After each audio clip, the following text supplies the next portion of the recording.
कौन कहता है फिजिक्स बहुत हार्ड टेंशन नहीं लेने का जब है पांडे जी का साथ, पांडे जी का साथ, पांडे जी का साथ।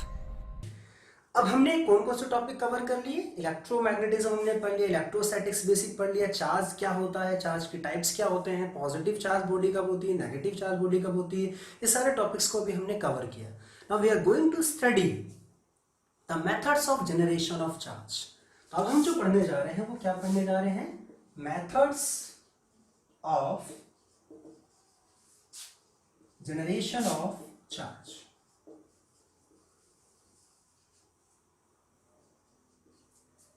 Methods of generation of charges. यहां पर क्या पढ़ना है हमें कि किसी भी बॉडी पर, जैसे मैंने आपको बताया कि भाई ये मोबाइल पॉजिटिवली चार्ज है, अब ये पॉजिटिव चार्ज कैसे होगा? कोई इसको ऊपर वाला गॉड अल्लाह जीसस तो इस पे चार्ज भेजेगा नहीं, तो इस पे चार्ज कहाँ से आएगा? ये कहीं ना कहीं ये जो धरती पे भटक रही हैं वस्तुएं, ऑब्जेक्ट्स जो भटक रहे हैं, उन्हीं से कहीं से इंटरैक्ट करके चार्ज को गेन या लूज करती हैं सारी बॉडीज। अब किस तरीके से इंटरेक्शन होना चाहिए कि इन पे चार्ज पॉजिटिव या नेगेटिव है? इसके लिए कुछ एक्सपेरिमेंट किए गए थे रियल लाइफ के अंदर, क्योंकि जो स्टैटिक इलेक्ट्रिसिटी, इलेक्ट्रोस्टैटिक्स की बहुत ज्यादा लाइव एग्जांपल्स हमारी डेली लाइफ में हैं। जैसे कि मैं आपसे बात करूं, आपने शूज पहन रखा, आप शूज को लगातार लगातार लगातार आप रब करें तो कुछ देर के बाद देखेंगे आपके शूज की बॉटम लेयर बहुत ज्यादा हीट हो जाती है। फॉर एग्जाम्पल, आप बस में खड़े हुए हैं, अचानक से जो आयरन बार को जो आपने होल्ड कर रखा है, अचानक से आपका हैंड स्लिप कर जाए, अगर बस रुक जाए तो क्या होगा? आपकी ये जो पाम है ये थोड़ी सी हीट हो जाती है। आप फील कर पा रहे हैं इस बात को, अगर आपके साथ कभी ऐसा हुआ हो? या और भी लाइव एग्जाम्पल, आप ड्राई हेयर हैं, उसे कॉम पास कराते हैं, उस कॉम को फिर आप एक लाइट पेपर के पास लेके जाते हैं तो अट्रैक्शन हो जाता है। ऐसा क्यों हो रहा है? ये सारे लाइव एग्जाम्पल्स हैं जिनसे ये फील होता है कि स्टैटिक इलेक्ट्रिसिटी नाम की भी कोई चीज इस दुनिया में एग्जिस्ट करती है। इसका सबसे बढ़िया और सबसे रियल एग्जाम्पल एनसीईआरटी में खुद दिया हुआ है कि when a glass rod is silk is rubbed with a silk cloth. जब ग्लास रोड पर सिल्क को रब किया जाता है तो फाइनली क्या देखा गया, वो हम यहां पढ़ने जा रहे हैं। तो methods of generation of charges are of 3 types. सबसे पहले हम पढ़ेंगे चार्जिंग बाय फ्रिक्शन। इसमें सबसे पहला टॉपिक आएगा वो हमारा आएगा चार्जिंग बाय फ्रिक्शन, और you can say rubbing. Friction means what? Rubbing. जब हम दो ऑब्जेक्ट्स को रब कराते हैं तो प्रैक्टिकली क्या देखा गया है? उसमें ट्रांसफर ऑफ चार्ज होता है। यहाँ पर लाइक चार्जेस ट्रांसफर नहीं होते, यहाँ पर अनलाइक चार्जेस, क्योंकि इसमें वो क्या है, इलेक्ट्रॉन का ट्रांसफर हो रहा है। जब दो बॉडीज को रब कराते हैं तो दोनों बॉडीज में क्या ट्रांसफर हो रहा है? इलेक्ट्रॉन। तो इसका मीन्स एक इलेक्ट्रॉन को लूज कर रही होगी और दूसरी गेन कर रही होगी, तो एक पे पॉजिटिव आ जाएगा ऑटोमेटिकली और दूसरे पर नेगेटिव आ जाएगा। तो चार्जिंग बाय फ्रिक्शन का मीन्स क्या होता है? Transfer of electrons. ठीक है, यानी हम इसमें क्या याद रख सकते हैं? ठीक है, फॉर एग्जाम्पल अगर हम लाइव एग्जाम्पल की बात करते हैं तो when two bodies are rubbed, ठीक है, are rubbed with each other, जब हम दोनों को रब कराते हैं, ठीक है, then there is transfer of electrons. Transfer of electrons, वहां पर क्या ट्रांसफर होते हैं? इलेक्ट्रॉन्स, यानी एक ने लूज किया होगा और दूसरे ने गेन किया होगा। इसका एक एग्जांपल है, आप समझ सकते हो इस एग्जांपल से, एक रियल एग्जांपल है। जैसे when glass rod is rubbed with silk. किससे रब किया गया ग्लास रॉड को? सिल्क। तो क्या देखा गया?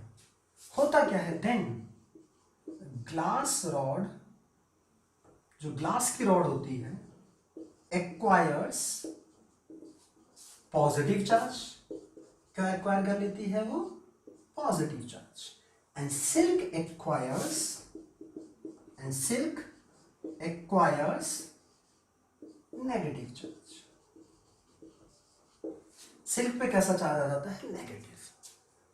ये बिल्कुल लाइव प्रैक्टिकल एग्जांपल है, एक्सपेरिमेंटली देखा गया। जब ग्लास को सिल्क के साथ रब कराते हैं तो ग्लास पर कैसा चार्ज आ जाता है? पॉजिटिव, और सिल्क पे कैसा चार्ज आ जाता है? नेगेटिव। अब आप सोच रहे होंगे, आपका शैतानी दिमाग में एक ख्याल आ रहा होगा जरूर, सर हमें कैसे पता चलेगा कि ग्लास पे पॉजिटिव आया और सिल्क पे नेगेटिव आया? क्योंकि चार्ज तो दिखता नहीं है। मेरे पास पॉजिटिव चार्ज है तो मेरे पे प्लस प्लस थोड़ी बन जाएगा, या इस पर नेगेटिव चार्ज है तो इस पर माइनस माइनस थोड़ी बन जाएगा। तो मुझे पता है आपके सैतानी दिमाग में ये क्वेश्चन जरूर आ रहा होगा, तो मैं आपको बता दूं, परेशान होने की बिल्कुल भी जरूरत नहीं है। देखो प्रैक्टिकली क्या होता है, हर ऑब्जेक्ट के पास अपनी इलेक्ट्रॉन्स को गेन करने की, लूज करने की टेंडेंसी होती है। तो प्रैक्टिकली ये ऑलरेडी पता होता है कि glass rod has higher tendency to lose the electrons as compared to the silk. Glass rod के पास इलेक्ट्रॉन को लूज करने की टेंडेंसी ज्यादा होती है, ठीक है। यानी जब हम ग्लास को सिल्क के साथ रब कराएंगे तो सबसे ज्यादा टेंडेंसी किसकी इलेक्ट्रॉन को लूज करने की, ग्लास, क्योंकि ये ऑलरेडी प्री डिटरमाइंड होता है कि किसकी एनर्जी ज्यादा, मतलब किसकी वो टेंडेंसी ज्यादा होती है, किसकी कम होती है, ऑलरेडी पहले से पता होता है। ऑलरेडी पहले प्रैक्टिकली पता है कि ग्लास की ज्यादा होती है लूज करने की, सिल्क की कम, तो ये जल्दी लूज करेगा। और इसकी कंपेरिजन में ये बहुत लेट, तो इसका मतलब ये लूज करेगा तो इस पे फर्स्ट कौन सा चार्ज आ जाएगा, पॉजिटिव, और लूज करके इलेक्ट्रॉन्स भागेंगे कहां पर, सिल्क पर, तो सिल्क पे कैसा आ जाएगा, नेगेटिव चार्ज। और जब इस सिल्क को जब इस ग्लास को रब करा के प्रैक्टिकली क्या दे, कैसे पता चला कि इसमें पॉजिटिव है, तो सिल्क को रब करा के और ग्लास रोड को रब करा के एक एक्सपेरिमेंट किया गया छोटा सा, कि ग्लास रोड को रख दिया गया एक इंसुलेटिंग स्टैंड पर, और किसी एक दूसरी पॉजिटिव चार्ज ग्लास रोड को उसके पास ले जाया गया। तो देखा गया लाइव कि दोनों में क्या हो रहा था, रिपल्शन। ये जो ग्लास रोड का रब करा है उसको एक इंसुलेटिंग स्टैंड पे रख दिया गया और इसे इन्वायरमेंट से भी इंसुलेट कर दिया गया ताकि चार्जेस में कोई चेंज ना आए, और एक दूसरी पॉजिटिव चार्ज ग्लास रोड को उसके पास लाया जाता है, तो दोनों में क्या होने लगता है, रिपल्शन। तो इससे क्या पता चला, ये जो ग्लास रोड सिल्क के साथ रब कराई गई तो इस पे कैसा चार्ज आया, पॉजिटिव, तो सिल्क पे ऑटोमेटिक कौन सा आया है, नेगेटिव चार्ज। या इसको ऐसे भी समझ सकते हैं, इसकी इलेक्ट्रॉन्स को लूज करने की टेंडेंसी ज्यादा होती है और इसकी कंपैरिजन में बहुत कम होती है, इसलिए इस पे ये जल्दी लूज करता है और ये लूज जल्दी से नहीं कर पाता है, ठीक है। तो पहला मेथड क्या है, चार्जिंग का बाय फ्रिक्शन, और इसमें कैसे क्या ट्रांसफर होता है, ट्रांसफर ऑफ इलेक्ट्रॉन्स, जिसकी वजह से एक बॉडी पे पॉजिटिव चार्ज आ जाता है, दूसरे पे नेगेटिव चार्ज आ जाता है। इसे आप नोट कर सकते हैं बड़े आराम से।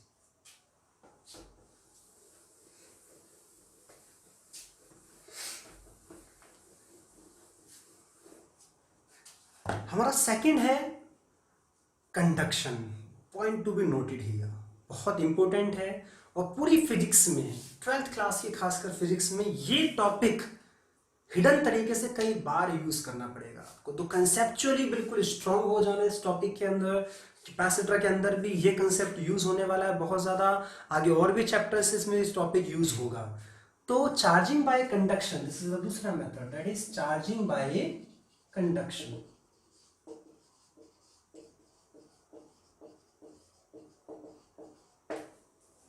Charging by conduction. अब आप सोच रहे होंगे व्हाट इज कंडक्शन, तो परेशान ना हो, I am here for you, ठीक है।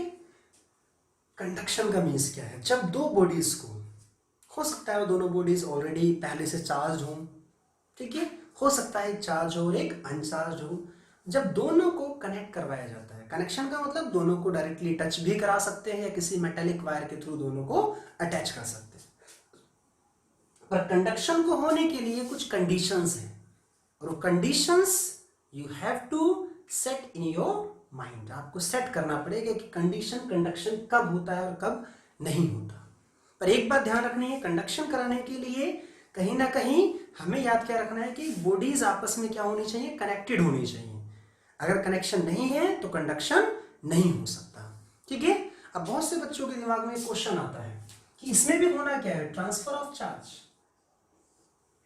इसमें क्या होता है, लाइक चार्जेस आर ट्रांसफर्ड, ठीक है, सिंपल आप याद रख सकते हैं कि लाइक चार्जेस आर ट्रांसफर्ड, इसमें लाइक चार्जेस ट्रांसफर होते हैं, ठीक है। अब आप सोच रहे होंगे कैसे लाइक चार्जेस ट्रांसफर होते हैं कंडक्शन के अंदर, तो ज्यादा देर न लगाते हुए बिल्कुल सीधा पॉइंट पर आता हूं। थोड़ा सा मैं आगे की बात करूंगा, जैसे मैंने आपसे बोला कि कोई एक स्फीयर है, स्फीयर ए, ठीक है, ये स्फीयर है आपके पास, स्फीयर बी। अब मैं आपसे बोला इस पे भी मैंने चार्ज दिया हुआ है Q, इस पे Q चार्ज है, और इस पे भी चार्ज कितना दिया हुआ है मैंने Q, दोनों स्फीयर्स पे चार्ज क्या है Q, दोनों कंडक्टिंग स्फीयर्स हैं, दोनों पे चार्जेस मैंने क्या रखा हुआ है, क्यू रखा हुआ है। अब दोनों को मैंने क्या किया, किसी एक मेटालिक वायर से कनेक्ट करा दिया, मेटालिक वायर, सिंपल। दोनों को एक मेटालिक वायर से क्या करा दिया, कनेक्ट करा दिया। अब आपसे पूछूं क्या कंडक्शन होगा नहीं होगा, मैंने भी आपको बताया कंडक्शन में क्या होता है, लाइक चार्जेस आर ट्रांसफर्ड, जब दो कंडक्टिंग बॉडीज को आपस में क्या करते हैं, कनेक्ट करते हैं। सिंपल सा एक मैंने क्वेश्चन पूछा, इस पे भी चार्ज क्यों, इस पे भी चार्ज, दोनों पे सेम चार्ज है और दोनों को मेटालिक वायर से कनेक्ट करती है, दोनों कंडक्टिंग स्फीयर्स है। अब क्या दोनों के बीच में चार्ज ट्रांसफर होगा, सोचिए सोचिए जल्दी सोचिए। आया नहीं आया तो ध्यान दीजिए, तो आप दिमाग लगा, अब आप सोच रहे होंगे यार चार्ज तो दोनों पे क्यों, उस पे भी क्यों, उस पे भी क्यों, तो कैसे ट्रांसफर हो जाएगा चार्ज, पॉसिबल ही नहीं छो है पॉसिबल, क्योंकि कंडक्शन का होना सिर्फ बॉडीज के चार्ज पे डिपेंड नहीं करता, बॉडीज की शेप पे भी डिपेंड करता है। मैंने आपसे क्या बोला, दोनों चार्ज के रेस्पेक्ट में तो आइडेंटिकल है, पर मैंने ये नहीं बोला कि बोथ स्फीयर्स आर आइडेंटिकल। अब मैं आपसे बोलूं कि both spheres are identical, both spheres are identical, identical means इसकी भी रेडियस r है और इसकी रेडियस भी r है, दोनों का शेप एंड साइज बिल्कुल सेम है, दोनों मेटालिक वायर है, दोनों पे चार्ज भी सेम है। अब मैं बात करूं, यहां लिख सकते हैं कंडक्शन, नो कंडक्शन अकर्स, यहां पर कोई कंडक्शन पॉसिबल नहीं है। बट मैं सिर्फ आपसे बोलूं, मैं फर्स्ट पार्ट बना देते हैं, इसको हम सेकंड पार्ट बना लेते हैं। अब मैंने आपसे बोला कि कोई स्फीयर ए है, ठीक है, कोई स्फीयर बी है, इस पे भी क्यू है, इस पे भी क्यू है, आपके पास मेंशन नहीं है कि दोनों का आइडेंटिकल है या नहीं। अब आपसे बोला जाए कंडक्शन होगा या नहीं होगा, तो आपसे पूछा जाए कंडक्शन अकर्स और नॉट, कंडक्शन अकर्स और नॉट। अब आप क्या रिप्लाई देंगे यहाँ पर, क्या कंडक्शन होगा या नहीं होगा, मेंशन नहीं है कि दोनों आइडेंटिकल है नहीं, डाउटफुल है ये चीज, तो आपका जवाब क्या आना चाहिए, मे और मे नॉट भी, हो भी सकता है और नहीं भी हो सकता है, depends on the size of both conductors. अगर दोनों की रेडियस अलग अलग है तो कंडक्शन होगा, और रेडियस अनफॉर्चुनेटली सेम हो जाएगी तो कंडक्शन कभी भी नहीं पॉसिबल है। यानी इसका मतलब कंडक्शन डिपेंड सिर्फ बॉडी के चार्जेस पे नहीं करता है, बॉडी के शेप एंड साइज पे भी डिपेंड करता है। यानी एक ऐसी टर्म है जो ही आपको बताएगी कि कंडक्शन होगा या नहीं होगा, ठीक है। चलिए आगे बढ़ते हैं, इसको नोट करना चाहे तो आप कर सकते हैं। तो यहां पे क्या रिप्लाई आना चाहिए आपका,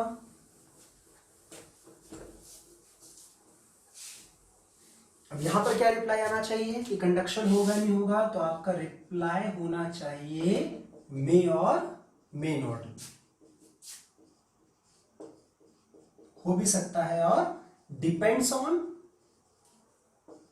साइज ऑफ बॉडीज, उनके साइज पे भी डिपेंड करता है। तो क्लियर हो पा रहा है कुछ कुछ, यानी अब कंडीशंस ऑफ कंडक्शंस क्या होती है आप लोग नोट डाउन कर सकते हैं। फटाफट नोटबुक उठाइए, पेन उठाइए, उसमें लिखना शुरू कीजिए, मैं आपको लिखवाने जा रहा हूं कि what are the basic conditions of conduction. खोलिए आपने नोटबुक, लिखिए पहली condition, both bodies, you can note down fast. सबसे पहली कंडीशन क्या है, both bodies must be connected, क्या होनी चाहिए, दोनों की दोनों बॉडीज कनेक्टेड होनी चाहिए, नोट डाउन फास्ट, ठीक है। एंड बोथ बॉडीज, ठीक है, must be connected and conductors, की दोनों कंडक्टिंग बॉडीज होनी चाहिए और कनेक्टेड होनी चाहिए। Second point you can note down, आप लिख रहे हैं नहीं लिख रहे हैं, लिख रहे हैं यहां तो लिखिए सेकंड पॉइंट को, फटाफट लिखिएगा। सेकंड पॉइंट इज व्हाट, कि potential difference, you can note down the potential difference between both bodies. Potential difference बहुत इंपॉर्टेंट पॉइंट है, ध्यान से लिखिएगा। Potential difference between both bodies is not zero, zero होना नहीं चाहिए, इसका मतलब दोनों पर पोटेंशियल अलग अलग होना चाहिए। अब आप बार बार पोटेंशियल पोटेंशियल सुन रहे हैं, पोटेंशियल क्या है, मैं तो अभी नया नया आया हूँ 12th क्लास में, मुझे क्या पता पोटेंशियल क्या होता है, तो परेशान होने की बिल्कुल भी जरूरत नहीं है। बहुत बेसिक तरीके से अभी याद रखने वाला पॉइंट है, इस टॉपिक को हम आगे पढ़ने जा रहे हैं। व्हाट इज एग्जैक्टली पोटेंशियल, तो फिलहाल अभी आप याद रख लीजिए यहाँ पर कि कोई भी अगर एक स्फीयर दिया हुआ है आपके सामने जिसकी रेडियस r है, चार्ज कितना है इस पे, क्यू है, तो अगर मैं बात करूं इस पे पोटेंशियल की, तो इस पे इलेक्ट्रिक पोटेंशियल जो होता है वो के क्यू बाय आर होता है। सिंपल, कितना होता है? के क्यू बाय आर। यानी आप ये मान के चलो इलेक्ट्रिक पोटेंशियल एक ऐसी टर्म है जो चार्ज पे डिपेंड करती है और उसके शेप एंड साइज पे डिपेंड करता है। ठीक है, और कंडक्शन का होना या ना होने वाला सबसे मोस्ट इंपोर्टेंट फैक्टर क्या है? वो पोटेंशियल, इलेक्ट्रिक पोटेंशियल है। तो अगर दोनों पे चार्ज सेम है या नहीं है तो ये मैटर नहीं करता कि कंडक्शन होगा या नहीं होगा। कंडक्शन शुरू कब होता है? जब दोनों बॉडीज पे पोटेंशियल अलग अलग होता है, और कंडक्शन खत्म कब होता है? जब दोनों पे पोटेंशियल क्या हो जाता है? सेम हो जाता है। तो this is the second most important condition of conduction, कि potential difference between the both bodies is not zero. Conduction starts when potential difference on both bodies is not zero and it ends up when potential difference becomes zero. Note down fast.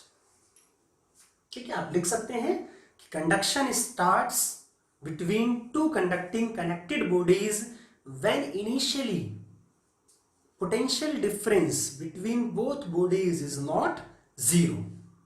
Means electric potential on both bodies is different. And finally, conduction ends up when potential difference between both bodies become zero.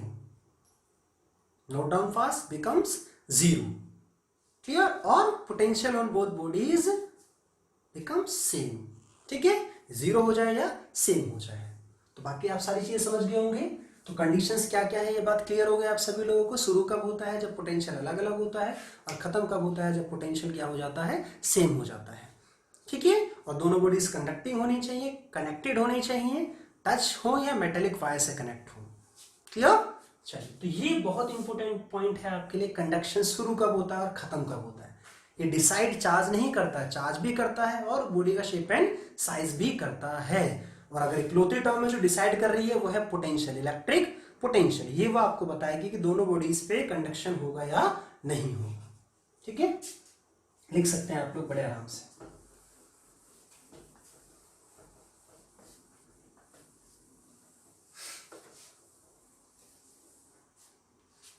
तो यहाँ पर आप सभी को clear हो गया होगा, अच्छे से समझ सकते हैं इस बात को। चलिए हम लोग आगे बढ़ते हैं फटाफट। फॉर एक एग्जांपल में सिंपल सा आपको बोला कि हमारे पास टू स्फीयर्स है, एक स्फीयर है ए और एक स्फीयर क्या है? बी। क्लियर? दोनों आइडेंटिकल है। इस पे रेडियस क्या है? आर, और इस पे भी रेडियस क्या है? आर। इस पे चार्ज क्या है? Q1। ठीक है, और इस बॉडी पे चार्ज क्या है? Q2। हम बात कर रहे हैं बिफोर कंडक्शन, कंडक्शन से पहले की हम बात कर रहे हैं, बिफोर कंडक्शन। ठीक है, अब हम दोनों स्फीयर्स को क्या कर देते हैं? किसी मेटालिक वायर से कनेक्ट कर देते हैं। ठीक है, now both spheres are connected through a metallic wire, through a metallic wire.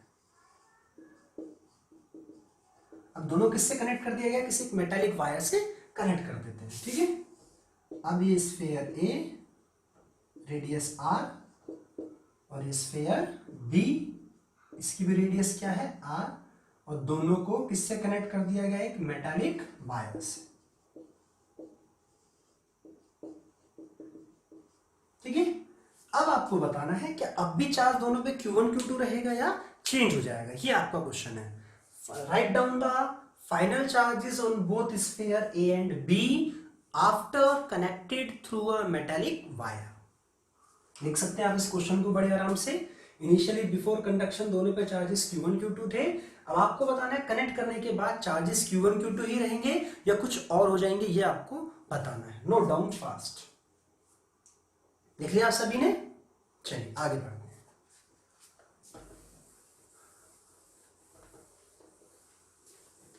अब आप सोच के ये बताइए क्या कंडक्शन होगा या नहीं होगा? सोचो, मैंने आपसे क्या बोला? ये स्फीयर ए है, इस पे रेडियस कितनी थी? आर, चार्ज कितना था? Q1। मैं बात करूं पोटेंशियल की, तो अगर मैं इस स्फीयर पर पोटेंशियल की बात करूं, suppose this is VA, that is K Q1 by R। Now sphere B, radius is again R, sphere B. Now what is potential VB? That is KQ2 by R. Now here you can see कि VA is not is equals to VB initially. यानी दोनों पे potential अलग अलग है, बड़ी खुशी की बात है। दोनों मेटालिक वायर से कनेक्ट कर दी गई, पोटेंशियल भी अलग अलग है। तो क्या यही कंडीशन है कंडक्शन शुरू होने की? बिल्कुल जवाब यस आना चाहिए कि इसी के थ्रू कंडक्शन शुरू होता है, यानी कंडक्शन होना ही होना, और कंडक्शन होगा तो चार्जेस का ट्रांसफर होगा, चार्जेस का ट्रांसफर होगा तो फाइनल चार्जेस Q1 Q2 से अलग होने वाले हैं। लेट अस वॉच, देख सकते हैं, यानी कंडक्शन शुरू हो जाएगा। ठीक है, अब मैंने आपको बताया कि कंडक्शन में एक्चुअली होता क्या है, ट्रांसफर ऑफ चार्ज। तो लेट कर लेते हैं कि ये स्फीयर जो A है और ये स्फीयर जो B है, इस पे चार्ज कितना गया, A से B में charge, suppose Q charge is transfer. कितना चार्ज ट्रांसफर हो गया? एक छोटा सा चार्ज Q ट्रांसफर हो गया A से B में। अब इस पे चार्ज कितना बचेगा? पहले कितना था Q1, कितना भाग गया छोड़कर Q, तो इस पे बचा Q1 माइनस Q। इस पे पहले चार्ज कितना था Q2, अब कितना चार्ज आ गया Q, तो इस पे हो गया Q2 प्लस Q। तो मैंने आपको बताया कंडक्शन शुरू कब होता है? जब पोटेंशियल अलग अलग होता है, और खत्म कब होता है? जब पोटेंशियल सेम हो जाता है। यानी अब दोनों चार्जेस पर पोटेंशियल जब तक सेम नहीं हो जाएगा, जब तक ये चार्ज ट्रांसफर होता रहेगा। यानी फाइनली हम लिख सकते हैं बड़े आराम से कि जो VA डैश और VB डैश हो जाएगा वो क्या हो जाएगा? बिल्कुल इक्वल। अब चार्ज कितना हो गया? Q1 माइनस Q, तो पोटेंशियल क्या आ जाएगा? K Q1 minus Q upon R, और इस पे हो जाएगा K Q2 plus Q by R, क्योंकि फाइनली पोटेंशियल क्या हो जाना चाहिए? सेम। तो K से K कैंसिल, R से R कैंसिल, तो Q1 minus Q is equals to Q2 plus Q। तो that is what you can note down here. क्या हो जाएगा आपके पास? Q and Q 2Q is equals to Q2 minus Q1। तो Q value क्या आ गई आपके पास? Q2 minus Q1 bye. तो ये वो चार्ज है जो ट्रांसफर हुआ, it's not a final charge. ये कौन सा चार्ज है? जो ट्रांसफर हुआ है। फाइनल चार्ज कितना बचा है? Suppose this is QA dash and this is QB dash. तो it is QA dash that is Q1 minus Q। Now तो QA dash is what? Q1 minus Q2 minus Q1 by 2। जब आप LCM लेंगे तो finally आपको क्या मिलने वाला है? 2Q1। This is what that will be here. बड़े आराम से आप लिख सकते हैं, देखो फटाफट दिमाग लगाओ। Q1 माइनस Q, वैल्यू रखिए, क्या मिलेगा बताओ आप यहाँ पर। इसको आप सॉल्व करो तो ये 2Q1 हो जाएगा, ये माइनस Q2 हो जाएगा। ठीक है, अब देखिए कितना बचेगा, फटाफट सोच के देखो आप जल्दी से। यहाँ पे चेक कर लीजिए कि हमने बिल्कुल सही किया है। थोड़ा फटाफट कैलकुलेशन को चेक भी करते जाना है हमें आगे तक। ठीक है, तो ये यहां पर Q2 माइनस Q1 नहीं है, ये Q1 माइनस क्या आएगा? Q2। ठीक है, चेक कर सकते हैं आप सभी लोग ध्यान से बहुत। Q1 माइनस Q2 आएगा, तो ये हो जाएगा Q1 माइनस Q2 बाय 2। तो 2Q1 minus Q1 that is Q1 plus Q2 by 2। ठीक है, और सिमिलरली आप लिख सकते हैं यहां पर कि QB डैश भी क्या आ जाएगा? Q1 plus Q2 by 2।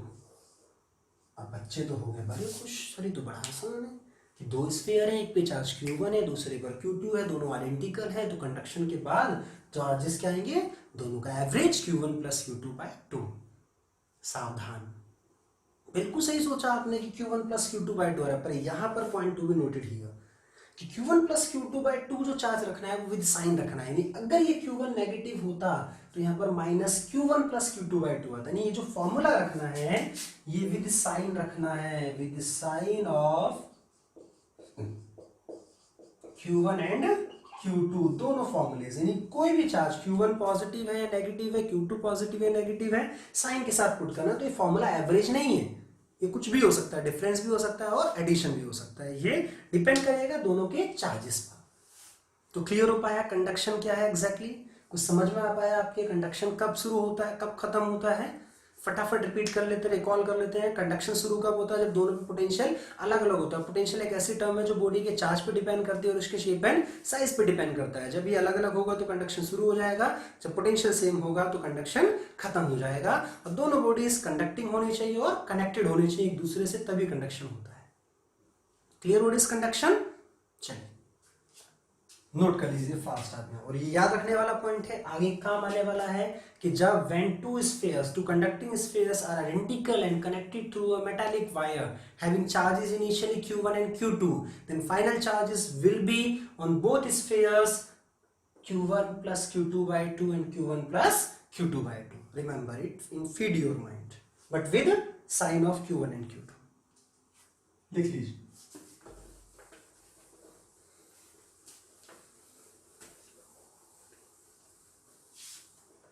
अब लास्ट है हमारे पास इंडक्शन। लंबा लेक्चर हो गया, बोर हो रहे हैं दोस्तों। जब लगन जाग जाती है ना, जुनून की आग पल जाती है कि I want to become a doctor, I want to become an engineer, दिन रात ये लंबा ये छोटा लेक्चर समझ में नहीं आता, एक चीज़ समझ में आती है, नहीं यार कुछ तो बड़ा करना है जिंदगी, तो टिके रहिए, देखते रहिए फिजिक्स 2.0 बाय पांडे जी। अब जो थर्ड मेथड ऑफ जनरेशन है that is induction. Induction, now what is induction?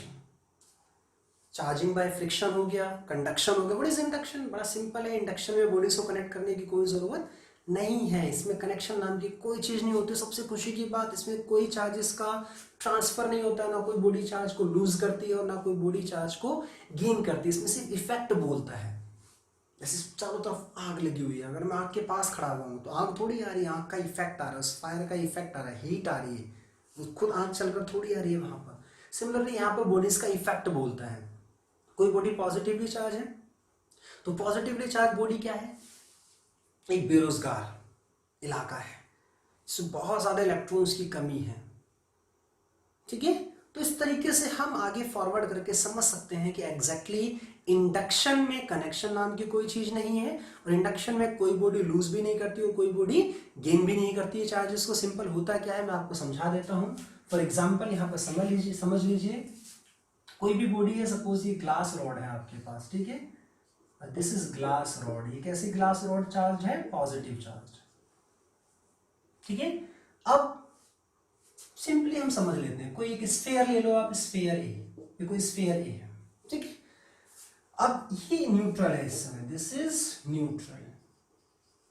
अब इस न्यूट्रल को जैसे ग्लास रॉड के पास लाएंगे, इस स्फीयर को, इस ग्लास रॉड को इसके पास ले जाएंगे, तो होगा क्या? ये पॉजिटिव चार्ज है, तो पॉजिटिव मतलब डेफिशिएंसी, इलेक्ट्रॉन्स की कमी है, यानी ये वैकेंसीज हैं। तो जितने बेरोजगार होंगे, जितने इलेक्ट्रॉन्स होंगे, फटाफट आके इसको फिल करने के लिए भागेंगे, क्योंकि ये रोजगार है और इलेक्ट्रॉन्स क्या है? बेरोजगार है। तो हमेशा रोजगार को फिल कौन करता है? बेरोजगारी तो फिल करेंगे। तो ये रोजगार है, वैकेंसी है, डेफिशिएंसी ऑफ इलेक्ट्रॉन्स। तो इसको फिल करने के लिए इस बॉडी के इंटरनली जितने इलेक्ट्रॉन्स होंगे इस फ्रंट सरफेस पर दिखने लग जाएंगे, और जहां से छोड़कर आएंगे वहां पर वापस से वैकेंसी ऑफ इलेक्ट्रॉन क्रिएट हो जाएगा। तो इससे क्या हुआ? दोनों में कोई कनेक्शन नहीं है, कोई अटैचमेंट नहीं है, फिर भी चार्जेस डेवलप हो गए। पर ये चार्जेस जो आए वो इसने ट्रांसफर नहीं किए, इसके खुद के चार्जेस थे जो अब सरफेस पे डेवलप हो गए। क्लियर होगा अच्छे से? कोई कनेक्शन नहीं होता, कोई लूज और गेन ऑफ चार्जेस नहीं होता इंडक्शन के अंदर, ठीक है। अब फर्दर इससे अगर थोड़ा सा और आगे ले जाएं, अब हम क्या करें? कभी कभार हम यहाँ पर अर्थिंग कर देते हैं, कुछ बच्चे कंफ्यूज हो जाएंगे कि अर्थिंग का मतलब क्या होता है, ठीक है। जैसे आप यहाँ पर अर्थिंग करोगे, ये फर्स्ट केस ले लो। अब जैसे आप यहाँ पर अर्थिंग करेंगे, आपने अर्थिंग कर दिया, तो होगा क्या? ये अर्थिंग का मीन्स क्या है? जब आप अर्थ कर रहे होते हैं तो जो भी अर्थिंग में बहुत सारे इलेक्ट्रॉन्स होते हैं, क्योंकि यहाँ पर वैकेंसी है, तो जैसे आप अर्थ करेंगे तो यहाँ से बहुत सारे इलेक्ट्रॉन्स भागेंगे और फटाफट ये जो भी रोजगार है, ये बेरोजगार जा जाके उस रोजगार को फिल कर देंगे, और फाइनली वो जो रोजगार था वो खत्म हो जाएगा और वहां पर पूरा एक एम्प्टी रीजन क्रिएट हो जाएगा, खत्म हो जाएंगे सारे चार्ज, ठीक है। अब जैसे धीरे धीरे आप इस ग्राउंड को हटाते हैं, रिमूव करते हैं, इसको हटा देते हैं, तो इस पूरे सरफेस पे कैसा चार्ज नजर आ जाता है? नेगेटिव चार्ज, ठीक है। फाइनली अगर हम इस ग्राउंड को हटा देते हैं तो यहां पर कैसा चार्ज क्रिएट हो जाता है? Negative charge. और लास्ट में आप देखेंगे कि ग्लास रॉड के थ्रू इस पूरी बॉडी पर, ग्लास रॉड को भी हटा दीजिए, तब इस पूरी बॉडी पर कैसा चार्ज क्रिएट हो जाएगा, नेगेटिव चार्ज। तो समझ में आया इंडक्शन में हो क्या रहा है। ग्राउंड का मतलब क्या होता है, अगर ये पॉजिटिव रीजन है तो सारे बेरोजगार रोजगार को भर देंगे, अगर ये नेगेटिव रीजन है तो ये अर्थ के अंदर जो बेरोजगारी है उसको सारे रोजगार भर देंगे। यानी इलेक्ट्रॉन्स स्फीयर से अर्थ में जा सकते हैं, अर्थ से स्फीयर में भी आ सकते हैं। ठीक है, अब जैसे ग्राउंड हटाएंगे, जो रीजन था ग्लास रोड है पास में, ये सारी जितनी भी ये रोजगार था सब खत्म हो गया। अब जैसे आप ग्लास रोड हटाएंगे तो पूरी बॉडी पर कैसा चार्ज स्प्रेड हो जाएगा, नेगेटिव चार्ज स्प्रेड हो जाएगा। तो ये है इंडक्शन। तो कुछ बातें क्लियर हुई, what is rubbing, what is conduction, what is induction. तो दोस्तों कैसा लगा आपको मेरा ये लेक्चर। शुरुआत है, धीरे धीरे इससे भी धमाकेदार, इससे भी बेहतर कंटेंट्स के साथ आपको वीडियो मिलने वाली है। तो बने रहिएगा मेरे इस चैनल पर, और चैनल को सब्सक्राइब करना, शेयर करना और लाइक और कमेंट करना ना भूलिएगा। और बताइए आपको कौन सा टॉपिक सबसे डरावना लगता है, उसी टॉपिक को इतने बेहतर तरीके से क्लियर करूंगा कि आपको बड़ा आसान लगने लगेगा। Thank you for watching my video.